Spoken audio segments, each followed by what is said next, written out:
بسم اللہ الرحمن الرحیم۔ السلام علیکم ناظرین، دنیا نیوز پر آپ دیکھ رہے ہیں پروگرام نقطہ نظر۔ میں ہوں آپ کا میزبان محمد اجمل جامی اور میرے ساتھ تشریف رکھتے ہیں مجیب الرحمان شامی صاحب۔ سب سے پہلے آپ دیکھیں گے آج کے موضوعات۔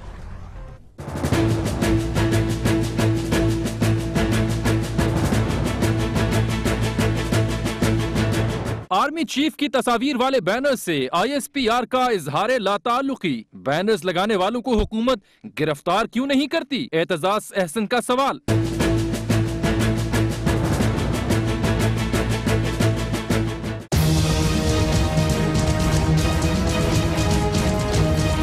الیکشن کمیشن غیر فعال، چیف جسٹس نے نوٹس لے لیا۔ الیکشن کمیشن کا حکومت سے رابطہ، اپوزیشن جماعتیں ناموں پر متفق ہونے میں ناکام۔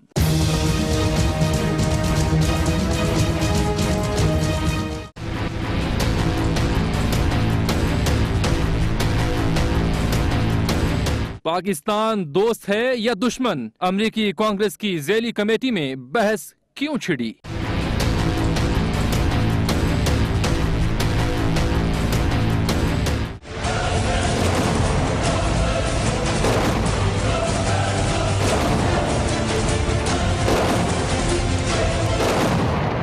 مقبوض آبادی میں بھارتی درندگی، اسپتال پر دھاوا بول دیا۔ سید علی گیلانی کے بعد میر وائس عمر فاروق بھی گرفتار۔ دنیا مسئلہ کشمیر کو سمجھے اور حل کے لیے مدد کرے، army chief general Raheel Sharif کا مطالبہ۔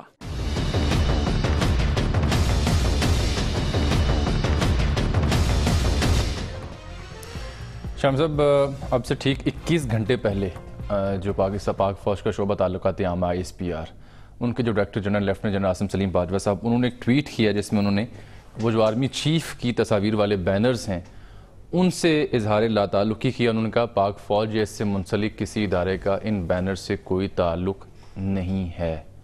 اس اظہار لا تعلقی کے بعد بینرز والی جو صورتحال تھی وہ کہاں کھڑی ہوتی ہے؟ اس کی کیا حیثیت رہ جاتی ہے؟ دیکھیے، یہ بہت اچھی بات ہے۔ پاکستانی سیاست جو ہے نا وہ بدگمانیوں سے عبارت ہے، ٹھیک، اور ہم نے اپنے معاشرے کی تشکیل بھی ایسے کی ہے کہ ہر شخص دوسرے سے بدگمان ہے۔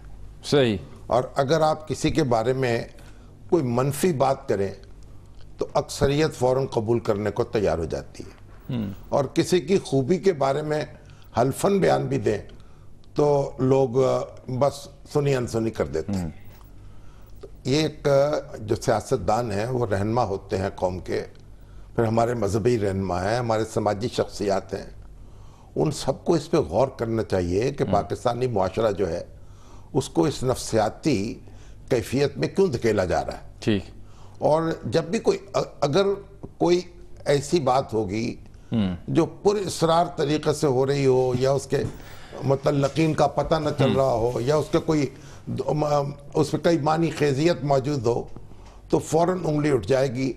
سول والوں سے بات کریں گے تو وہ آرمی کی طرف اشارہ اٹھا کر دیں گے، اور فوج والوں سے بات کریں گے تو وہ سول کی طرف اشارہ کر دیں گے۔ چاہیے آرمی چیف کی ایکسٹینشن کا مسئلہ ہو یا کوئی بھی اہم ملکی معاملہ ہو یا ابھی یہ بینرز کا معاملہ ہو، ہمیشہ جب صورتحال بنتی ہے ایک خاص، اس کے بعد ہماری عوام کی ساری نگاہیں یہ کیوں اس جانب کیوں مبذول ہو جاتی ہیں کہ آئی ایس پی آر سے کوئی وضاحت آئے تو ہی تسلی ہوگی، تو ہی تشفی ہوگی؟ اب دیکھیے، اس نہج پر ہم کیوں پہنچ چکے ہیں جامع صاحب؟ ہماری تاریخ ہے نا یہ، ہم یہ تاریخ میں ہماری جو فوج ہے اور ہماری جو سیاست ہے اس کے درمیان ساس بہو کا رشتہ ہے، ٹھیک ہے نا؟ بہن بھائی کا رشتہ نہیں ہے، بھائی بھائی کا نہیں ہے، ماں بیٹی کا نہیں ہے۔ اب ساس بہو کا رشتہ یہ ہے کہ ہر بات میں سے کوئی بات آپ نے نکالنی ہے، اور جو کام بہو کر رہی ہوتی ہے وہی کام اگر بیٹی کرے تو ساس ماں اس کی بلائی لیتی ہے، اور اگر بہو کرے تو اس میں سے جناب وہ کیڑے نکالتی ہے۔ ٹھیک ہے۔ اس لیے یہ ساری جو بدگمانیاں ہیں یہ ختم کرنی ہوں گی، تبھی ہم آگے بڑھیں گے، تبھی ہاتھ میں ہاتھ ڈال کر چلیں گے۔ اور ابھی یہ جو پہلے کیوں، دیکھیے ایک بات تو یہ جب جنرل راحیل شریف صاحب کے بارے میں یہ کہا گیا کہ بھی آپ ایکسٹینشن لیں، گویا آپ ریٹائر نہ ہوں، یہ تو خود ان کی طرف سے ٹویٹ کیا گیا نا کہ وہ ایکسٹینشن نہیں لیں گے۔ اب اس کا تو کل بھی میں نے عرض کیا تھا، اس کا تو کوئی جواز تھا، ان کے حامی یا ان کے مداح بہت موجود ہیں، وہ یہ پوسٹر لگا سکتے ہیں کہ بھائی آپ ریٹائرمنٹ نہ لیں، ٹھیک ہے، لیکن یہ کہنا کہ آپ آ جائیں، کیسے آ جائیں، قانون کے اور ضابطے کی موجودگی میں، اور پھر راتوں رات جب پمفلٹ لگے ہوں اور پوسٹر لگے ہوں پورے ملک میں، اگرچہ کہ میں کئی لوگوں نے مجھے کہا کہ اب تو یہ وینڈرز موجود ہیں، ایڈورٹائزنگ ایجنسیز یہ کام جو لگوا دیتی ہیں، وہ لگواتی ہیں راتوں رات. آپ پیسہ خرچ لیٹ نائٹ سر آتے ہیں، وہ پیسہ خرچ کیجئے، پورے ملک میں آپ کا ڈنکا بج جائے گا.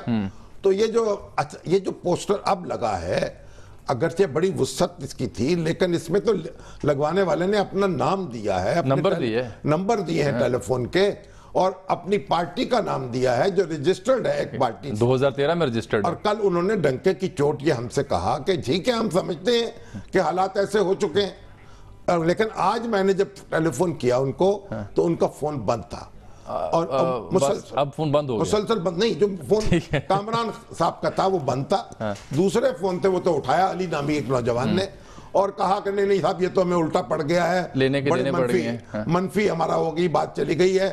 ہم نے کہا جناب اس کی کوئی وضاحت اور کچھ آپ کریں، کسی نے کوئی رابطہ کیا ہے؟ تو پر ٹیلی فون پھر بند ہو گیا اور اس کے بعد کھلا نہیں. ٹھیک ہے، جو آپ نے بات کی کہ نمبر بھی اس پہ لکھا ہے اور نام بھی لکھا ہے پارٹی کا، اسی بات کو جواز بنا کر اعتزاز احسن صاحب جو کل بھی بولے تھے، اعتزاز صاحب تو کل بھی بول رہے تھے، آج کا ان کا بیان بڑا دلچسپ ہے. اعتزاز احسن صاحب تو مجھے لگتا ہے کئی لوگ مجھے آتے ہیں کہ اعتزاز احسن صاحب کو کیا ہوا.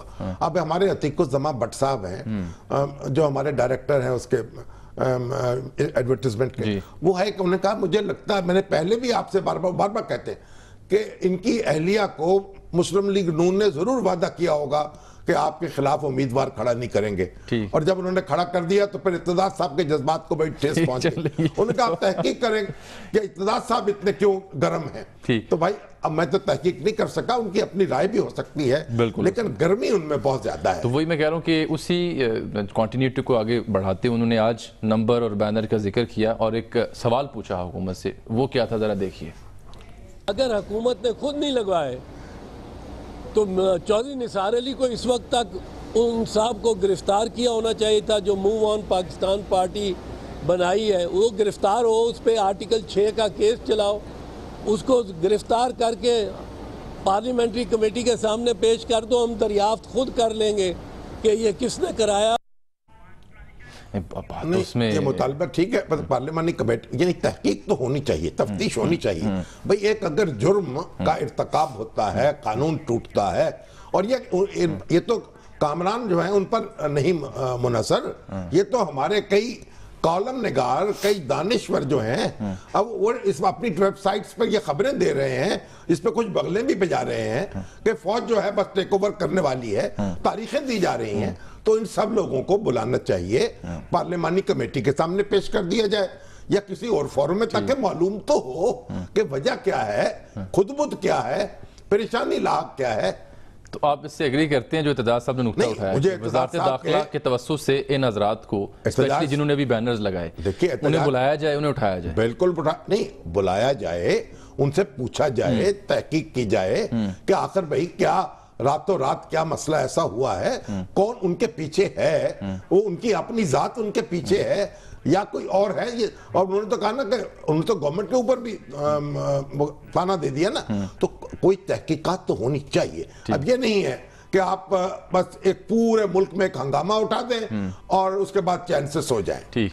ان بینرز کی جب ہم داستان بیان کر رہے تھے اور اس سے پہلے جو صورتحال تھی اور پھر بینر جب لگے اس پر hم نے بات کی، اب جب کہ اظہار لا تعلقی آ گیا تو معاملہ اظہار لا تعلقی آ گیا، بڑی اچھی بات. اب وہ گیس نکل گیا غبارے سے؟ نہیں، معاملہ یہاں ختم نہیں ہوا، یہی میں جاننا چاہ رہا تھا. اب معاملہ یہاں سے شروع ہونا چاہیے. اچھا، یہاں سے گویا اب اطمینان کے ساتھ تحقیقات کی جا سکتی ہے. گویا جو کیا دھرا ہے کوئی اور ہی لوگوں کا ہوگا. وہ کون لوگ ہیں معلوم تو ہو سکتا ہے کامران جو ہیں ان کی اپنی ذات ہو ان کے پیچھے، وہ شہرت حاصل کرنا چاہتے ہوں. ممکن ہے ویسے کہ اتنی اہم شخصیت کی تصویر استعمال کرتے ہوئے کوئی صاحب اٹھیں اور بینر لگانا شروع کر دیں. استعمال کر لیں. آپ علامہ اقبال کی تصویر استعمال کرتے ہیں، قائد اعظم کی استعمال کرتے ہیں، ٹھیک، تو آپ جس کی چاہیں تصویر استعمال کر لیں. آپ کہہ رہے ہیں کہ معاملہ تو اب یہاں سے شروع ہونا چاہیے. ایک بریک لے لیتے ہیں ناظرین، واپس آتے ہیں تو کوئی الیکشن کمیشن کا بھی ہم ذکر کریں گے.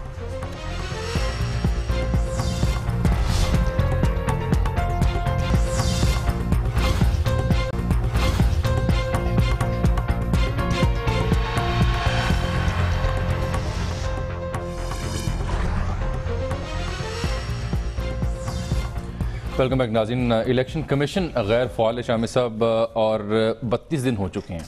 جو 22ویں ترمیم کے تحت 45 دن درکار ہیں کہ ان 45 دن کے اندر آپ نے ان کی تقرری کرنی ہے, لیکن 32 دن تو گزر گئے, ابھی تک اپوزیشن خود بھی اتفاق نہیں کر سکی ناموں پر, اور پھر الیکشن کمیشن نے گورنمنٹ سے رابطہ کیا ہے. اور آج چونکہ میئر اور ڈپٹی میئر کا کیس بھی تھا تو اس سلسلے میں سپریم کورٹ نے بھی اس معاملے کو ٹیک اپ کیا اور چیف جسٹس صاحب نے اس پر برہمی کا اظہار بھی کیا ہے کہ کیوں یہ غیر فعال ہے. کراچی کے میئر اور ڈپٹی میئر, جی ویسے تو یہ بات درست ہے, چیف جسٹس کا اظہار برہمی تو ہونا چاہیے کہ جلد از جلد یہ کام ہو جائے, لیکن چیف جسٹس کی کچھ برہمی ان مقدمات پر بھی ہونی چاہیے جو سول کورٹ سے لے کے ہائی کورٹ تک, سپریم کورٹ تک برسوں سے یعنی انصاف طلب ہیں. اور یعنی اب تو آپ دیکھیے, کبھی آپ عدالت کسی زیری عدالت میں جا کے دیکھ لیں, ہائی کورٹ میں جا کے دیکھ لیں, سپریم کورٹ میں جا کے دیکھ لیں, مقدمے میں جو تاخیر ہے اور جو تاخیری حربے مختلف وکیل استعمال کرتے ہیں, بس آپ بیان نہیں کر سکتے اس کہانی کو. بہرحال اصل میں بات یہ ہے, گزارش کرنے کا مقصد یہ ہے کہ ہر ادارہ اپنی طرف ذرا نگاہ ڈالے تو زیادہ مناسب ہوگا, لیکن عدلیہ کا کام کیونکہ انتظامیہ کی نگرانی بھی ہے تو اس لیے ان کی برہمی اپنی جگہ درست ہے. ابھی دیکھیے, ہم نے دستور میں ترمیم کر کے یہ کہہ دیا کہ الیکشن کمیشن کے ارکان اور چیف الیکشن کمشنر کا تقرر اپوزیشن اور گورنمنٹ کی مشاورت سے ہوگا, وہ اتفاق رائے سے ہوگا. اب یہ ایک بڑا چیلنج قبول کر لیا ہے انہوں نے, جو آج کل سیاسی فضا ہے. اب ایک تو اپوزیشن چاہے گی کہ وہ تمام چھوٹی موٹی پارٹیوں سے بھی اعتماد لے, یعنی پیپلز پارٹی اعتماد حاصل کر لے ان کا, اس کے بعد پھر حکومت سے اعتماد حاصل کرنا, یہ ایک بڑا ایک اپ ہل ٹاسک ہے. یعنی اپوزیشن جماعتوں کے اپنی ہاں یہ بھی اتفاق نہیں ہے تو پھر اپوزیشن کے نام آئیں گے, وہ حکومت کے ساتھ جب بحث کریں گے تو وہاں بھی اتفاق ہونا تھوڑا مشکل ہو جائے گا. اب اس میں اہم بات یہ ہے کہ چیف الیکشن کمشنر جو ہے اس سے کوئی پوچھے گا ہی نہیں اس معاملے میں. صحیح ہے. اب دیکھیں, ہائی کورٹ میں جب جج مقرر ہوتے ہیں, سپریم کورٹ میں مقرر ہوتے ہیں, چیف جسٹس کی رائے بھی لی جاتی ہے, بلکہ چیف جسٹس کی رائے تو سپریم کورٹ کے ایک فیصلہ کن ہو جاتی ہے بعض اوقات. اب چیف الیکشن کمشنر کی بھی تو مشاورت ہونی چاہیے تھی نا, کہ یہ لوگ اپنے آپ, یا تو یہ ہوتا کہ یہ لوگ اپنے اپنے نام ان کو پیش کر دیتے اور وہ اس میں سے اپنا چناؤ کر لیتے. اب وہ جنہوں نے لیڈ کرنا ہے ٹیم کو, اس کو پتہ ہی نہیں کہاں سے پکڑے, اور پھر صوبوں کی بنیاد پہ نمائندگی ہے, ہر صوبے کا ایک شخص بیٹھا ہوا ہے, اور عام طور پر جو صوبائی حکومتیں ہیں وہ پھر اپنے جو رکن کے در پہ ہو جاتی ہیں. بالکل. عدیل وڑائی صاحب ہمارے ساتھ موجود ہیں اسی معاملے کو لے کر کے. عدیل صاحب یہ بتائیں کہ یہ الیکشن کمیشن نے حکومت سے کیوں رابطہ کیا ہے, اور چیف جسٹس صاحب نے جو اظہار برہمی کیا اس کی بھی کوئی بیک گراؤنڈ دیجیے گا. جی جاوید صاحب, اصل میں 1 مہینے سے زیادہ وقت ہو گیا ہے, الیکشن کمیشن ڈس فنکشنل ہے, صرف چیف الیکشن کمشنر موجود ہیں. چاروں ارکان چونکہ 10 جون کو ریٹائر ہو گئے تو کئی ضمنی الیکشن جو ہیں تقریباً 5 حلقے بنتے ہیں قومی اور صوبائی اسمبلی کے. جو ضمنی الیکشن جو آئینی ایک مدت ہے 60 روز میں کرانے تھے, وہ صرف اس وجہ سے التوا کا شکار ہیں کہ اس میں الیکشن کمیشن نامکمل ہے. اس کے علاوہ جو آج کیس بھی تھا, خود الیکشن کمیشن سپریم کورٹ میں گیا تھا, جس میں انہوں نے میئر اور ڈپٹی میئر کے الیکشن میں ایکسٹینشن کی بھی درخواست کی تھی, لیکن کراچی کے اور سندھ کے, یہ سندھ کے لوگ ہیں, پنجاب میں تو ابھی تک انتخابات کی نوبت ہی نہیں آئی, تاریخیں نہیں دی گئی. جی عدیل. جی دوبارہ سوال کیجئے گا, میں سن نہیں پایا. نہیں, میں نے آپ سے کوئی سوال نہیں کیا, میں نے کہا یہ سندھ سے متعلق تھی وہ پٹیشن. ہاں, ڈپٹی میئر اور میئر کی. جی بالکل سندھ سے متعلق تھی. اس کے علاوہ خیبر پختونخوا میں بھی لوکل گورنمنٹ الیکشن کے ضمنی الیکشن جو ہیں وہ اس وجہ سے رکے ہوئے ہیں. بہت سی پٹیشنز الیکشن کمیشن میں رکی ہوئی ہیں, تو الیکشن کمیشن نے حکومت سے رابطہ کیا اور کہا کہ جلد از جلد یہ اپوائنٹمنٹ کی جائے, لیکن حکومت کی جانب سے جو منطق دی گئی وہ یہ کہا گیا کہ 22ویں آئینی ترمیم کے بعد چیف الیکشن کمشنر کے پاس یہ اختیارات موجود ہیں, آپ کیری آن کریں, جاری رکھیں, اس بات کا انتظار نہ کریں. لیکن الیکشن کمیشن نے یہ تجویز رد کر دی اور کہا کہ کل کو یہ چیزیں چیلنج ہو سکتی ہیں عدالت میں. اب کل اس کیس کی سماعت ہے, سو motto chief justice of Pakistan نے جو لیا ہے, اور آج بھی بڑے سخت ریمارکس دیے تھے, تو الیکشن کمیشن یہ معاملہ کل چیف جسٹس صاحب کے سامنے رکھے گا. ٹھیک ہے. تو اپوزیشن جماعتوں کے ہاں کوئی اتفاق رائے نہ ہونے کی کوئی وجہ پتہ چل سکی آپ کو؟ جی, جو 12 نام جو ہیں وہ انہوں نے ایکسچینج کیے تھے اسحاق ڈار صاحب نے اور خورشید شاہ صاحب نے. تو آج خورشید شاہ صاحب نے اپوزیشن جماعتوں کو اعتماد میں لینے کے لیے جو اجلاس بلایا تھا اس میں ہر جماعت اپنے اپنے نام لے کر آئی تھی.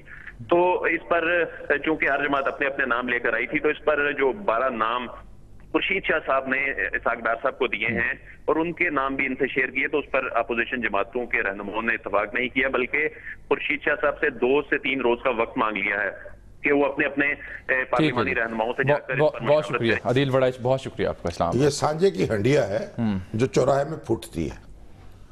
اگر چھوٹے چھوٹے ہر پارٹی کے بندے سے آپ پوچھیں گے تو وہاں اتفاق کہاں کریں گے.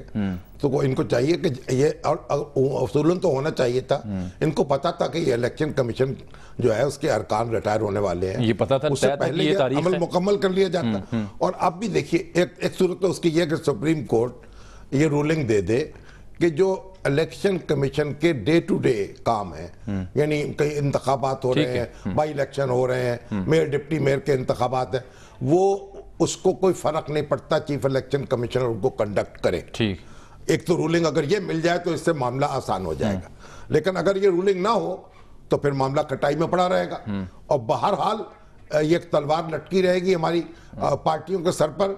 ان کو کچھ تو اپنا ثبوت دینا ہوگا ذمہ داری کا, اور یہ نہیں ہے کہ ہر نقطے میں سے ایک نقطہ نکالے. ہم اختلاف پیدا کرنے میں تو ہم نے بڑی مہارت حاصل کی ہے, لیکن اتفاق پیدا کرنے میں ہمیں بڑی تکلیف ہو جاتی ہے بعض اوقات. ٹھیک ہے, ایک بریک ناظرین یہاں پر لے لیتے ہیں, واپس آتے ہیں تو مقبوضہ وادی کی جو صورتحال ہے اس کا ذکر بھی ہم کریں گے, اور امریکی کانگریس کی ذیلی کمیٹی کے ہاں یہ بحث چھڑی ہے کہ پاکستان دوست ہے یا دشمن, کیوں چھڑی ہے, بات کریں گے ایک بریک کے بعد.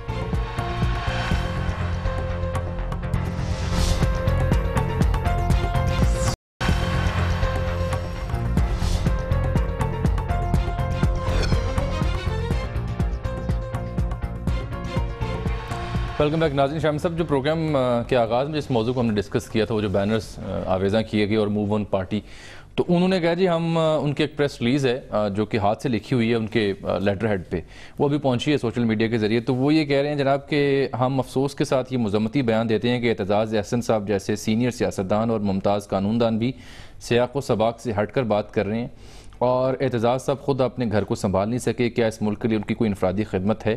ہم جمہوریت کو ڈیریل نہیں کرنا چاہتے, ہم کرپشن, دہشت گردی اور کرپٹ حکمرانوں اور سیاستدانوں کو ڈیریل کرنا چاہتے ہیں. ٹھیک, قوم سسک رہی ہے کہ ان کے زخموں کا کوئی مداوع کرے, مگر یہ حکمران بشمول حزب اختلاف قوم کا مزید گوشت نوچنا چاہتے ہیں. صرف ان کو ہی بوٹ اور بندوق سے ڈر لگتا ہے, جبکہ عام شہری اپنے آپ کو فوج کے ہاتھوں میں محفوظ سمجھتا ہے. ہم اس پلیٹ فارم سے جنرل صاحب کی توسیع کے مطالبے کا اعادہ کرتے ہیں اور اس مطالبے سے دستبردار نہیں ہوں گے. اگر ایسا کرنا جرم ہے تو ہم یہ جرم بار بار کریں گے. ہم یہ بھی مطالبہ کرتے ہیں کہ جنرل صاحب کی ایکسٹینشن کے حوالے سے قومی ریفرینڈم کرایا جائے تاکہ پتہ چلے کہ ہماری بات ہی ساری قوم کی آواز. یہ موو آن پاکستان ہے ان کی, جسے ڈان نے لکھا ہے کہ یہ تو موو آن تو نہیں ہے نا, یہ باتیں کر رہے ہیں, یہ تو موو بیک ہے. اچھا, بات یہ ہے کہ انہوں نے دیکھیں توسیع کا مطالبہ کرنے میں کوئی حرج نہیں ہے اور کوئی خلاف قانون بات نہیں ہے, لیکن جو اس سے آگے بڑھ کر جو شرارت کی بات ہے وہ دوسری ہے. اور اس میں بھی انہوں نے ایسی لگتا ہے کنفیوژن ان کے اندر ہے. اور بھی یہ اشفاق رؤف صاحب کا میسج آیا کہ ایک ہمارے ایک چینل پر ہمارے دوست بیٹھے جو ہیں وہ کہہ رہے ہیں کہ تو سازش جاتی عمرہ میں تیار کی گئی ہے, موو آن پارٹی کچھ کہہ رہی ہے, کوئی کچھ کہہ رہی ہے. تو بہرحال جو بھی ہے, موو آن والے تو بزید نہ کریں, ہم اپنے بات بزید ہیں, وہ تو جناب ریفرینڈم کروائیں. انہی وہ تو کہہ رہے ہیں ہم 2 دن بعد ایک ریلی نکالنا چاہ رہے ہیں, اس کے بعد ریفرینڈم کا اہتمام کرنا. وہ تو انہی اینکر پرسنز کی پارٹی معلوم ہوتے ہیں جو توسیع دلانے پر سوال کرتے ہیں امریکہ جا کر بھی. ٹھیک ہے, تو بہرحال اب تحقیقات اس کی ہونی چاہیے, بالکل معلوم کریں. اچھا جی شاہم صاحب, بڑا اہم ایک نقطہ ہے کہ پاکستان امریکہ کا دوست ہے یا دشمن دہشت گردی کے تناظر میں, جو جنگ لڑی جا رہی دہشت گردی کے خلاف, اس تناظر میں یہ بحث ہے کہ پاکستان فرینڈ ہے یا فوائے. اور امریکی کانگریس کی ایک ذیلی کمیٹی ہے جس میں یہ بحث چھڑی ہے. اس میں جو لوگ پیش ہوئے اس میں زلمے خلیل زاد بھی تھے اور کچھ پروفیسرز بھی تھے ان کے, انہوں نے یہ کہا ہے کہ پاکستان نے اپنے وعدے پورے نہیں کیے, لہٰذا مشورہ وہ دیتے ہیں کہ پاکستان کی جتنی بھی امداد ہے ہر قسم کی وہ بند کی جائے اور اس کو واضح طور پر بیانیہ اس کا اختیار کیا جائے کہ پاکستان جو ہے وہ دوست نہیں ہے, دشمن ہے. تو یہ تو دیکھیں اصل میں جو امریکہ افغانستان میں جب آیا ہے اور جن دعووں کے ساتھ آیا تھا وہ دعوے پورے نہیں ہو سکے. کیونکہ افغانستان کی اگر دنیا دیکھے, یہ تو روس کا قبرستان بنا سوویت یونین کا, اور اب جو ہماری نیٹو فورسز ہیں اور امریکن فورسز کو بھی ہزیمت کا سامنا کرنا پڑا, اپنے مقاصد حاصل نہیں کر سکے. وہاں کا جغرافیہ ہی اس طرح کا ہے کہ وہاں آپ یہ سمجھیے, یہ تو لڑائی جو ہے نا, یہ ہاتھی کی اور گلہری کی لڑائی بن جاتی ہے. تو گلہری جو ہے اس سے لڑنا کوئی آسان نہیں ہوتا ہاتھی کے لیے. تو اب یہاں طالبان جو ہیں ان کی طاقت کو اس طرح ختم نہیں کیا جا سکا جس طرح سوچا گیا تھا, اور ابھی بھی وہ اپنی طاقت کا احساس دلاتے رہتے ہیں.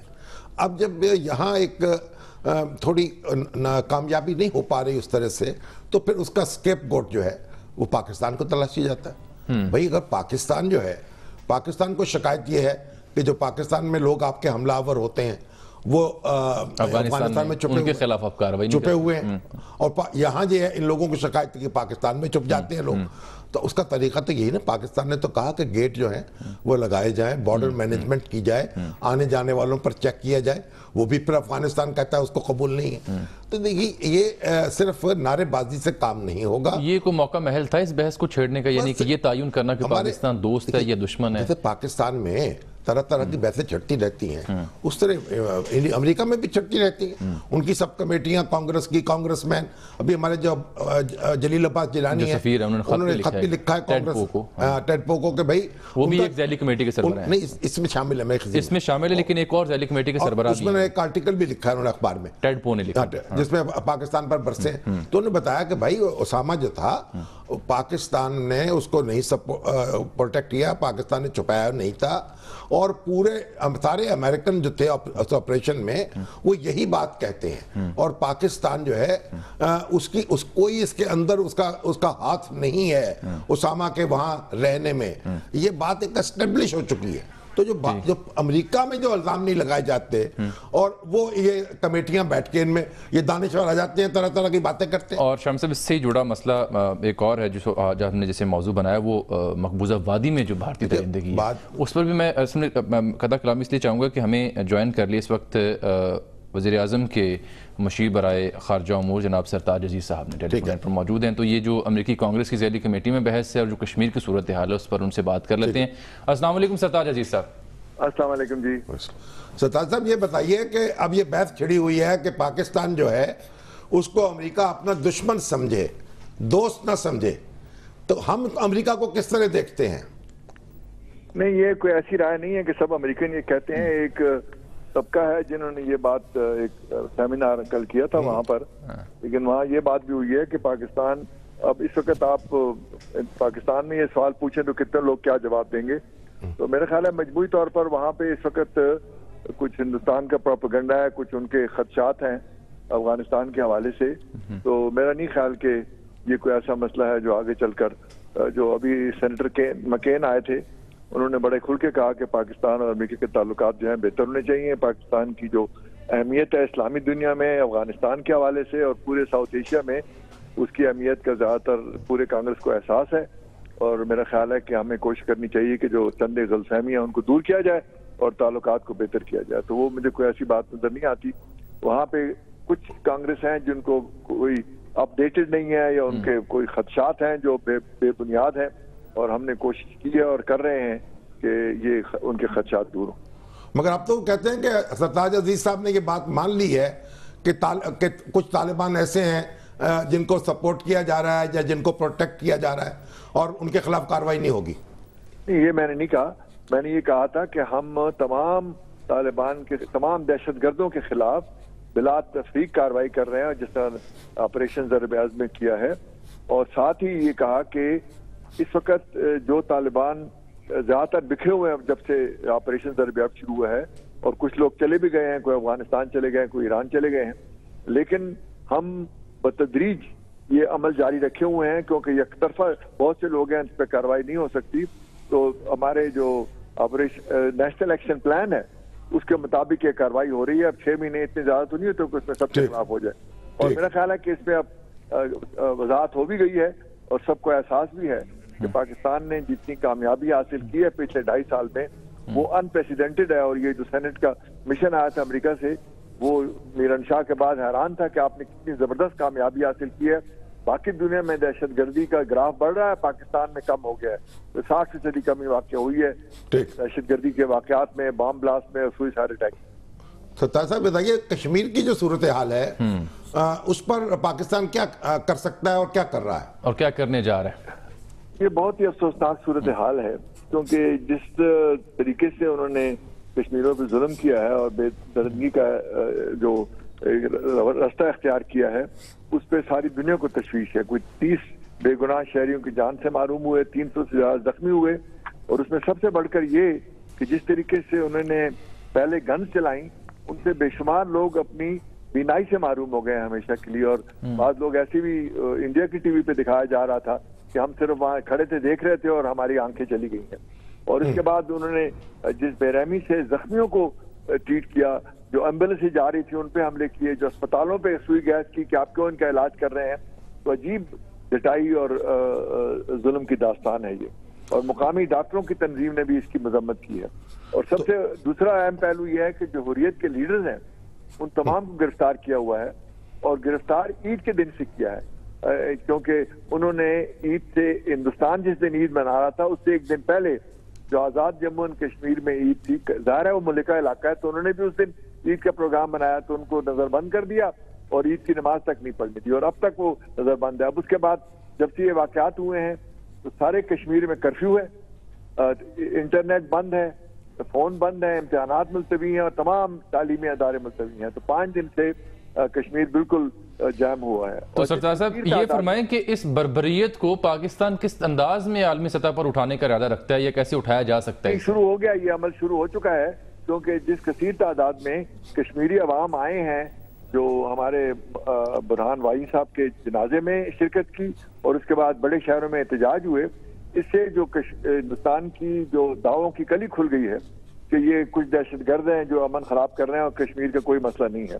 اب ہندوستان کو ظاہر ہے کہ یہ احساس ہو گیا اور دنیا کو بھی ہو رہا ہے کہ ان کارروائیوں سے وہ کشمیریوں کے حق خرادیت کی جو مہم ہے اس کو دبا نہیں سکتے. اس لیے ہم نے جو ہیومن رائٹس کاؤنسل ہے دنیا UN کی، ان کو ایڈریس کیا ہے کہ آپ جو یہ عوامی انسانی حقوق کی خلاف ورزی ہو رہی ہے اس کا مداوع کریں. سیکرٹری جنرل UN کو کہہ رہے ہیں کہ آپ کے جو UN کے ریزولوشنز ہیں اس کے مطابق اس مسئلے کو حل ہونا چاہیے. جو ہماری OIC کے سیکرٹری جنرل ہیں ان کو بھی ایڈریس کر رہے ہیں کہ آپ جو OIC کے جتنے ممالک ہیں وہ اس میں ہماری آواز کے ساتھ آواز ملائیں، تاکہ جو یہ نہ صرف یہ انسانی جو حقوق کی خلاف ورزی ہو رہی ہے بلکہ جو اقوام متحدہ قراردادوں کے مطابق جو کشمیر کا حل جو پرامس کیا تھا دنیا نے ان سے، اس پہ عمل درآمد کرائیں، تبھی جا کے یہ مسئلہ حل ہوگا اور اس خطے میں امن آئے گا. یہ جو عالمی طاقتیں ہیں وہ اس میں کوئی مؤثر کردار ادا کر سکیں گے کیا؟ میرا خیال ہے کہ اگر یہ اس قسم کی بربریت کی جو داستان سامنے آ رہی ہے اس پہ صرف باہر کا بلکہ انڈیا کا اپنا میڈیا جو ہے وہ کافی وہ ہے جسے کہہ رہے ہیں شیخ بپا ہے اور پریشان ہے کہ یہ کیا ہو رہا ہے وہاں پر. تو اس کا جو اثر ہے اس وقت آہستہ آہستہ سنک ان ہو رہا ہے، اور میرا خیال ہے کہ زیادہ تر لوگ جو ہیں وہ احتجاج میں بھی شامل ہوں گے اور ہماری جو آواز ہے اس پہ ہم کے اس پہ یہ سیریس مسئلہ ہے، اس پہ بات چیت ہونی چاہیے. تو میرا خیال ہے کہ کشمیری عوام جو ہیں انہوں نے یہ حالات وہاں پہ مجھے لگتا ہے مزید خراب ہوں گے، کیونکہ جس طریقے سے وہ دبانے کی کوشش کر رہے ہیں اس سے غصہ، اس سے جو ریئیکشن ہے وہ زیادہ تیز ہو رہا ہے. تو کل جو وفاقی کابینہ کا اجلاس ہو رہا ہے اس کے بارے میں بتایا گیا ہے کہ وہ مسئلہ کشمیر پر خاص طور پر بلایا گیا ہے، تو کیا آپ کی توقع ہے، کیا آپ ریکمینڈ کریں گے اس اجلاس سے کہ کیا کرنا چاہیے پاکستان کو؟ وہ پرسوں ہے جی، اس کے مطابق اب جو ہم نے جمعے کو تعویذ بنا کے بھیجی ہے، اب جو فیصلہ وہاں پہ ہوگا اس کا اعلان ہو جائے گا. میرا خیال ہے جس طرح کہ میں نے کہا ہمیں اس پہ کئی ٹریکس پہ کام کرنا ہے کہ جس طریقے سے بین الاقوامی برادری کی ضمیر ہے اس کو بھی جھنجھوڑیں، جو ان کے وعدے ہیں کشمیری عوام کے ساتھ اس کی بھی یاد دہانی کریں، اور جو وہاں کے عوام کے ساتھ ہمدردی اور انسانی حقوق کا تحفظ ہے اس کے مسئلے کو بھی آگے بڑھائیں. تو یہ تینوں ٹریکس جو ہیں اس پہ ہمیں آگے بڑھنا پڑے. ٹھیک سرتاج صاحب، بہت شکریہ آپ نے وقت دیا.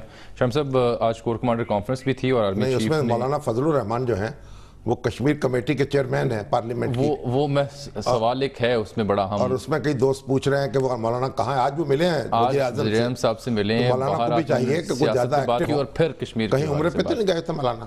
کیونکہ کئی دنوں سے وہ نہیں تھی ان کی طرف سے کوئی بیان نہیں آیا. ہاں آج آیا ہے تو وہ بھی آج مطلب کئی دنوں کے بعد. اور دوسری جو بات بیچ میں رہ گئی آرمی چیف کی زیر صدارت آج کور کمانڈر کانفرنس تھی, اس میں بھی کشمیر کے حوالے سے انہوں نے اظہار خیال کیا اور مذمت کی. ایک تو بربریت کی اور دوسرا انہوں نے عالمی برادری سے یہ مطالبہ کیا کہ وہ کشمیری حق خود ارادیت کو تسلیم کریں اور اس کے حل کے لیے مدد کرے عالمی برادری جو ہے. ایک بریک ناظرین یہاں پر لے لیتے ہیں, واپس آتے ہیں اس بریک کے بعد.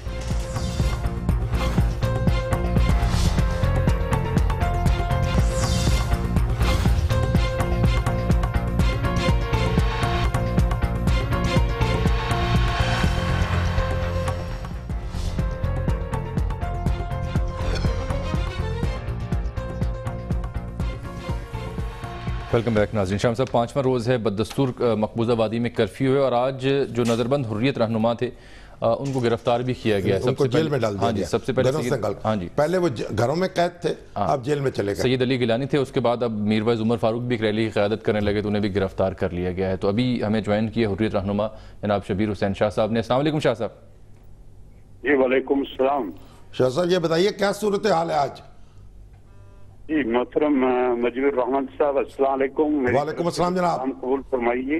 بہت نوازش جناب. قلم کا رول بڑا ہی عظیم رول ہوتا ہے. قلم کی کاٹ تلوار کی کاٹ سے بھی بڑی تیز ہوتی ہیں. آپ جیسے حضرات جو ہماری بات باہر کی دنیا تک پہنچاتے ہیں.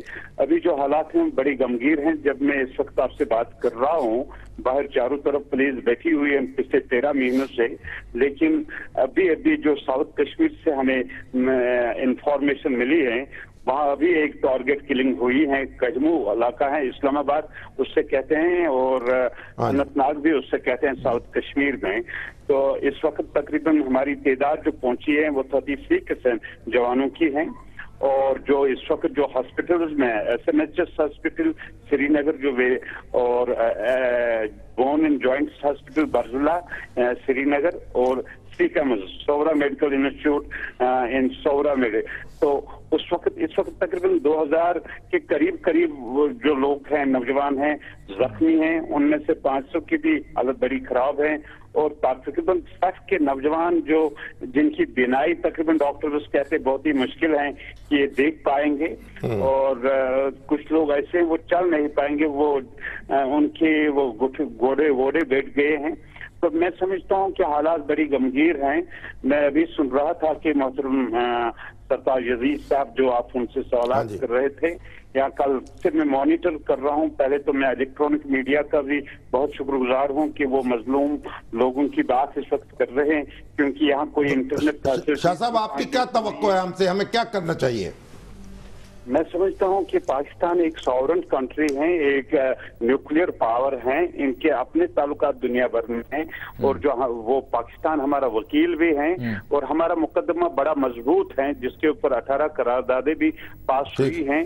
تو میں سمجھتا ہوں کہ اس وقت 2-3 چیزوں کی ضرورت ہے سفارتی سطح پہ کام کرنے کی. ایک تو OIC کو تک بھی ہماری بات پہنچانی ہے تاکہ وہ ایک وہ تاکہ وہ بات دنیا تک بھارت کی سرکار پر ایک سیاسی سفارتی دباؤ بڑھایا جائے.